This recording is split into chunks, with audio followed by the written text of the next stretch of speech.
मी तर छान लिहिले मी. तुला नाही दाखवणार तुला गाणं म्हणता येते का? नाचता येते का तुला? नाचता मी आता त्याचं गाणं लागलं होतं ना डीजेवर, नाचलो मी. ते गाणं लागलं होतं ते शांताबाई.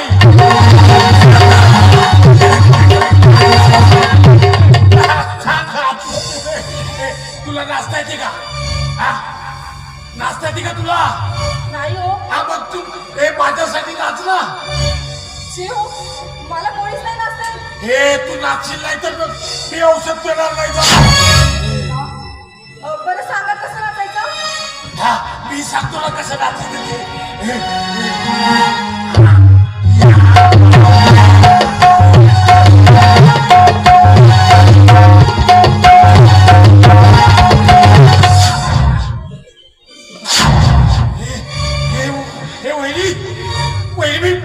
मी झोपायसाठी घरी आलो. त्या वडाच्या झाडाखाली झोपायला जातो ना, तिथे गोट्याला मारतात मला. पण तिकडे कशाला जायचं झोपायला? आपल्या घरी यायचं, घरी येऊन झोपायचं.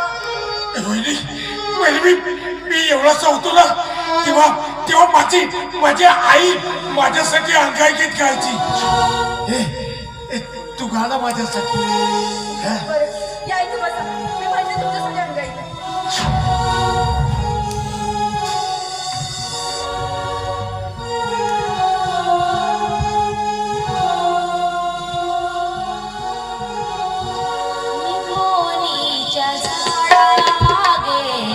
चंद्र झोपला ग बाई, निमोनीच्या झाडा मागे चंद्र झोपला ग बाई. आज माझ्या पाळसाला झोप का ग येत नाही, निमोनीच्या झाडा मागे चंद्र झोपला ग बाई, निमोनीच्या झाडा मागे चंद्र झोपला ग बाई.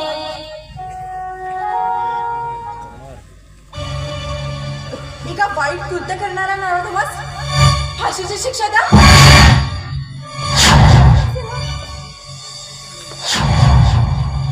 माया, कसला विचार करतेस? हे बघा ना, ते विजय भोजनी काय लिहिले? एका वाईट कृत्य करणारा नराधमास फाशीची शिक्षा द्या. कोण असेल हो वाईट कृत्य करणारा? आणि यांनी काय लिहिलं असेल त्याच्याबद्दल? अगं माया, या विजयची लेकरी म्हणजे गोरगरिबांची न्याय दाखव. लिहिलं असेल कोणाबद्दल तरी. यांच्या वेडेपणाचं कारण कदाचित हेच तर नसेल. अगं तेच तर कळत नाही. बरे बघ, विजयसाठी औषध आणलंय आणि अज्जूसाठी टॉनिकची बाटली. त्यांना वेळेवर द्यायचं. आणि तुमची औषधं कुठे आहेत? आता जेवण करून घेतो आणि तसे मला कामावर जायचं. अजिबात नाही. खूप कष्ट सोसलो हो तुम्ही, आणि आता आपल्या कष्टाचे दिवस संपले. आपल्या कष्टाला फळ आलं आता. बरोबर, माणसानं नेहमी कष्ट करत राहिलं पाहिजे, मग उशिरा का होईना त्याला त्याचं फळ मिळतं. बरोबर. आणि आता तूच मला सांगतेस आराम करा म्हणून. बरं, मला खूप भूक लागली. चला.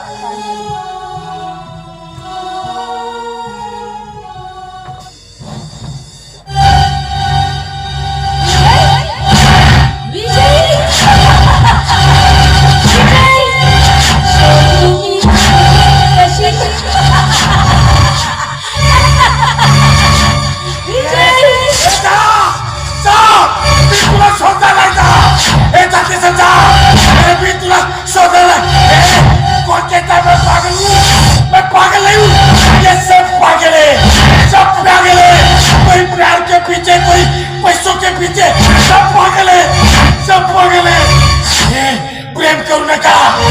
प्रेम हे सगळं फसवं असतं. माझ्या आयुष्यात एक दुर्गी आली होती. तिनं सोनं मागितलं, चांदी मागितली आणि गेली निघून. हे प्रेम करू नका. प्रेम हे सगळं फसवं असते. पण हे दुर्गे, तू माझ्या आयुष्यात दुःखाची अमावस्या फुलवली असलीस ना, तरी मी त्या देवाजवळ एकच मागणं मागेन. माझ्या दुर्गीच्या आयुष्यात सुखाची पौर्णिमा फुलू दे. माझी ललाट रेषा थकुनी होय झाली, काठावरती उभावी नौका निघून गेली. हे जा, मी तुला शोधणार नाही का? Hello mister. हे कोण आहेस तू? कशाला आलास इथं? हे तुमचं घर आहे का? हे आमचं घर आहे ते. आम्ही अजा आणि आम्ही खेळतो रोज इथे. अच्छा, म्हणजे अजावर तू खेळतो इथे. बरं, तुझा अजा, तुझे दादा, वहिनी इथेच राहतात ना? ए, तुला कसं कळलं? तू खेळायला आला का आमच्या बरोबर? आता तसंच समज. हा, आम्ही खेळतो अजा ना आम्ही रोज खेळतो. अरे गोपी, काय चर्चा करतोस विजय बरोबर? काय नाही, विजय माझी रॅगिंग घेत होता. ए दादा, मला तहान लागली. छान लागली. मी पाणी पितो. जा आत जाऊन झोप. आपल्या हातानं पितो. बरं.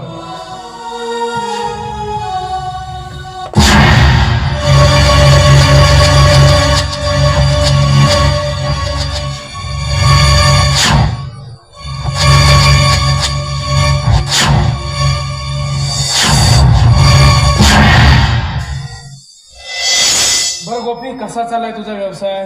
भाऊजी, ओ तुमचे प्रेरक आशीर्वाद माझ्या पाठीशी असल्यानंतर मला कसले कमी पडणार नाही. ओ माझा व्यवसाय अगदी जोमात चालू आहे बघा. गोपी, हे तुझ्यात असलेल्या कर्तव्यामुळे शक्य झालं. अरे माणसाच्या मनात जिद्द ध्येय असले की मग त्याला कसलीच कमी पडत नाही. आणि आज तू दुधाचा एवढा मोठा व्यापारी झालास ते तुझ्यात असलेल्या जिद्दीमुळे. अरे ध्येयानं माणसाला याचं शिखर गाठता येतं बाबा. ओ, काय हालत करून घेतली तुम्ही स्वतःची काळजी घ्या. आणि तुम्ही एका किडनीवर. गोपी, अरे मी खूप आनंदी आहे. माझ्या संसाराची वेळ हळूहळू भरत चालली. अरे लोकांच्या घरी धुणी भांडी करणारी माझी आई आता नातवासोबत खेळते. उन्हात तान्हात काड्या मोळ्या विकणारी माझी माया घरी बसून 2 घास सुखाची खाते. अरे माझा आजोबाचा काळजाचा तुकडा आता शाळेत जायला लागलाय. आदित्य सांगत होता की 2-3 महिन्यात त्याचं ऑपरेशन पण होऊन जाईल. तुला सांगू गोपी, माझ्या कुटुंबाला असं आनंदी बघताना जर मला मरण जरी आलं ना तरी त्यात एक वेगळाच आनंद असेल. बेटा, प्रकाशात दिवा लावण्यापेक्षा माणसाने अंधारात दिवा लावा. म्हणजे त्या अंधाराला आनंद होतो त्यापेक्षा जास्त आनंद त्या दिव्याला होतो. तुम्ही बोलता ते खरं आहे भाऊजी, पण ही गोष्ट तुम्ही आदित्यपासून आणि ताईपासून किती दिवस लपवून ठेवणार? ओ, एक ना एक दिवस. नाही गोपी, शेवटच्या क्षणापर्यंत त्यांना कळता कामा नये की किडनी विकली म्हणून. बस मला फक्त तुझी हात साथ हवी आहे. खूप त्याग्यात तुम्ही, त्याग्यात म्हणतात ना, जिजावे ते चंदना. तू कधी आलास रे? अगं माया, आपला गोपी ना दुधाचा खूप मोठा व्यापारी झालाय. त्याच्या एवढा तालुक्यात दुधाचा व्यापारी नाही म्हणतात. का नाही होणार? शेवटी भाऊ कोणाचा आहे? काय गोपी? अगदी खरं. पण ताई तुला सांगतो, अगं मी किती जरी मोठा झालो ना, पण तुझ्यापेक्षा लहानच असेल बरं. हा? बरं, जा, त्याला भूक लागली असेल, जा जेव. भाऊजी अगदी माझ्या मनात बोला तुम्ही. ओ मला कळावून भूक लागली. चल ताई मला.